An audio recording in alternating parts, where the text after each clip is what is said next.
მოგესალმებით. დღევანდელი ჩვენი პრესკონფერენციის თემა არის ის ხმაური და გაუგებარი აჟიოტაჟი, რომელიც მოყვა სამი მრავალწლიანი ხის გადარგვას ციხისძირიდან. მე არ ვიცი ეს ოპერის სკანდალს შეიძლება შევადაროთ, როდესაც ადამიანმა ესე იგი გააკეთა, ესე იგი ამხელა კაპიტალი, ფინანსები ჩაიდო იმ ოპერის შექმნაში და ერთი სპექტაკლზე დასწრებისთვის იმხელა აჟიოტაჟი ატყდა, თითქოს რაღაცა მხოლოდ ერთი სპექტაკლით შემოიფარგლებოდა იმ ოპერის გახსნა. ანუ რეალურად საქმე გვაქვს რასთან? ნაციონალური მოძრაობა, ხა მე პირადად შეხება მქონდა იმ 9 წლიან პერიოდში უშუალოდ ეკოლოგიური მიმართულებით მიწევდა მუშაობა და არაერთი საჩივარი საკონსტიტუციო საჩელი მაქვს შეტანილი იმ ეკოსისტემის განადგურებასთან დაკავშირებით, რომელსაც ახორციელებდა ის რეჟიმი. სკვერები, პარკები განადგურდა, რეკრეაციულ ზონებს სტატუსი მოეხსნა და დღეს საუბრობენ სამი ხის გადარგვასთან დაკავშირებით. ეხლა მე არც გამივაქცევდი ამას ყურადღება, სამი ხის მოჭრაზე კი არა, გადარგვასთან დაკავშირებით ნაც მედია, ესე იგი მთელი დღეს საუბრობს იმის შესახებ, თითქოს რაღაცა ეკოლოგიური კატასტროფა ხდება ციხისძირში. მე იცით რა არის, უბრალოდ ჟურნალისტების მიკვის რა.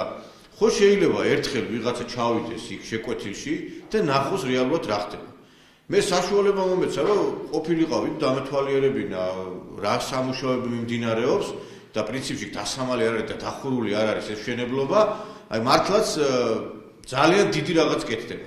და მე შემთხვევით არ არის რომ დღეს როდესაც საუბრობ, რომ მართლა შესანიშნავი და ძალიან დიდი რამე კეთდება, იმიტომ რომ თავად მათმა ბელადმა, მიხეილ სააკაშვილმა, როდესაც 2010 წელს ჩავიდა იქ და დაათვალიერა მშენებარე ეს ობიექტი, 10,000 კაციანი მოძრავი საკონცერტო დარბაზი, რომელიც იურმალასზე უფრო კარგი დარბაზი კეთდება იქ, თქვა რომ ესეთი რამე სოფლიოში, ანუ ამიერკავკასიაში და ევროპაშიც არ კეთდებაო და სხვათაშორის ვიდეოც მოვიტანე მე და შეგიძლიათ გადაიწეროთ და ნახოთ ეს ვიდეო, სადაც ეს დაფიქსირებულია მისი ეს განცხადება. და ყველაზე საოცრება ის არის, რომ მართლაც უდიდესი რაღაც კეთდება. იქ კეთდება სარეკრეაციო ზონა არ არსებობს და კეთდება უზარმაზარი გამწვანებული ტერიტორია, რომელზეც ესე იგი შემდგომში იქ ხუთვარსკვლავიანი სასტუმროების მშენებლობაც მიდის, იმიტომ რომ როდესაც ეს მაღალი საერთაშორისო დონის საკონცერტო რაღაც ჩატარდება დღეები და იქ ეს საკონცერტო დარბაზი აღჭურვილი არის უმაღლესი დონის, რა ვიცი, ყველა საშუალებით რომ აქ მართლაც ამ შეკვეთილმა უმასპინძლოს საერთაშორისო ფესტივალებს, დღეს არის აი ამხელა აჟიოტაჟი ატეხილი.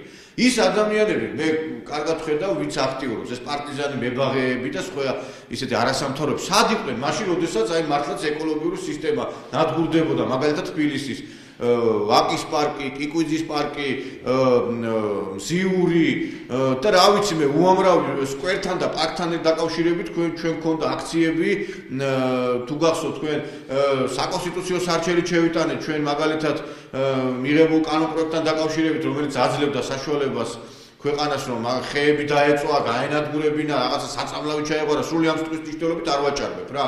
და დღეს აი სამი ხის გადარგვასთან დაკავშირებით და არის ამხელა აჟიოტაჟი ატეხილი. თან სად, ესე იგი, ეს ამ ადამიანს ეხლა თქვენს კარგად იცით ვიზია ლაპარაკი, საკუთარ სახში ხო არ გვაქვს ეს ხები. მიაქვს დენდროლოგიური პარკი კეთდება შეკვეთილის ტერიტორიაზე და ეს დენდროლოგიური პარკი იქნება ოზურგეთის მუნიციპალიტეტის დაქვემდებარებაში. და საშუალება ექნება დამსვენებლებს იქ რომ როდესაც ჩამოვლენ შეკვეთილში დაისვენონ და თან ისეთი რაღაცა არის რომ არ ვიცი, აი მართლაც ესეთი რამე არ გაკეთებულა საქართველოში. ამასთან ერთად დღესაც ასეულობით ადამიანია დასაქმებული აი მშენებლობაზე, ეს 2007 წლიდან მიმდინარეობს 8 წელია ფაქტურად მიდის მშენებლობა აი ამ 10,000 კაციანი მოძრავი საკონცერტო დარბაზისა, იმიტომ რომ მოძრავს იმიტომ გულისხმობ რომ ეს სცენაც მოძრაობს, სახურავიც იხსნება და არ ვიცი აი და დღეს ეხლა როდესაც არის მაგალითად ტურისტების მოზიდვაზე საუბარი და კარგად მოგეხსენებათ ეგვიპტე, თურქეთთან დაკავშირებით ძალიან დიდი პრობლემებია, ტურისტები ვერ მიდიან, უკვე ჩვენ თამამად შეგვიძლია რომ რაც მოდიოდა ტურისტები საქართველოზე, იმაზე მეტი წამოვა. და აქედან გამომდინარე, სწორედ აი ესეთი ინფრასტრუქტურა და ესეთი შენებარე ობიექტების სკვერები საშუალებას მისცემს ქვეყანას, რომ კიდევ უფრო მეტი ტურისტი მიიღოს. და აი რატო ხდება ესეთი რაღაცა ვერ ხდება? კაი, ვიღაცა ნაცმედის ერთი რაღაცა საშუალება ესეთ რაღაცას აკეთებს, მაგრამ ხებსაც ხო შეუძლია ჩავიდნენ იქ და ნახო რა კეთდება რეალურად შეკვეთილში. აი უბრალოდ გაოცებული ვარ, იცით, აი იმის არ იყოს, აი რაღაცა სიგიჟეს და რაღაცა არანორმალობასთან აქვს შესაძლებელი რა. იმიტომ რომ ადამიანი აკეთებს და თან აკეთებს საკუთარი სახლისთვის ხო არა, ქვეყნისთვის. და ეხლა არის აჟიოტაჟი ატეხული, თითქოს ნადგურდება და თითქოს ესე იგი ისპობა ყველაფერი. აი 2010 წელს სააკაშვილი ჩავიდა, აი კურიერის სიუჟეტი არის და შეგიძლიათ ნახოთ, ეხლა საშუალება არ არის, რომ გაუშვებთ. და სადაც იზამს, რომ ესეთი რაღაცაო, არც იტალიაშიო, არც ესპანეთშიო, არც რუსეთშიო, არსად არ მინახია ეგეთი რამე. და მარტო საკონცერტო დარბაზი ხო არ იქნებოდა იმ ტერიტორიაზე, ხო ჭირდება იმას რაღაცა თავისი გარკვეული ინფრასტრუქტურა, ანუ სასტუმროები. ეხლა იქ სასტუმროები ისედაც არის, მაგრამ მე ვამბობ, რომ ფეშენებელური ხუთვარსკვლავიან სასტუმროებზე საუბარი და ისეთი რომ აი და მე უნდა გითხრათ, რომ არის გარკვეული საუბარი, რომ იურმალა, რომელიც კარგად მოგეხსენებათ, დაიკეტა იმ საკონცერტო რაღაცა დღეებისთვის რუსეთისთვის, იმიტომ რომ იქ აღარც ეს მხიაროთა საზრიანთა კლუბი აღარ ატარებს თავის გამოსვლებს, აღარც იურმალას კონცერტები ტარდება, იმიტომ რომ ლატვიელებმა უარი უთხრეს რუსებს აქ ამის გაკეთებაზე. რამდენადაც ჩემთვის არის გარკვეული ინფორმაცია, არის გარკვეული შესაძლებლობა, რომ შეიძლება ესეთი მსგავსი ტიპის, ანუ იურმალას ან სხვა ესეთი საერთაშორისო დონის კონცერტები ჩატარდეს სწორედ აი ამ დარბაზში, შეკვეთილის დარბაზში. და აი ამ პერიმეტრის გაშენება ხდება აი ამ ხეებით, რომელიც გადმოდის ეხლა. და დღეს ეხლა ჩადის ვიღაცეები იქა, ეს ნაციონალების სატელიტები, მე თამამად შემიძლია თქვა, იმიტომ რომ ადამიანები მართლა ხმას აიღებდნენ, რომ განადგურდა თბილისი მთლიანად და აი აქციას მარტავდეს 3 ხე რატო გადადის.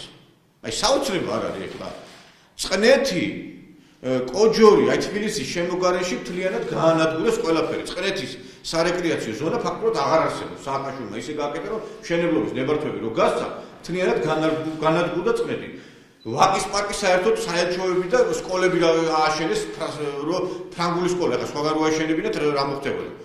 ყველა სკვერში და პარკში პოლიციის შენობები ჩადის და ამაზე არაერთი აქცია ქონია. და დღეს ეს ხალხი გამოდის და რაღაცა საუბრობს, აი ესეთ რაღაცა უპასუხისმგებლო და რაღაცა აი შუბზე რო ზარბი აღარ გიქნება ადამიანს, თითქოს აი ესეთი ისაა მათ შემთხვევაში.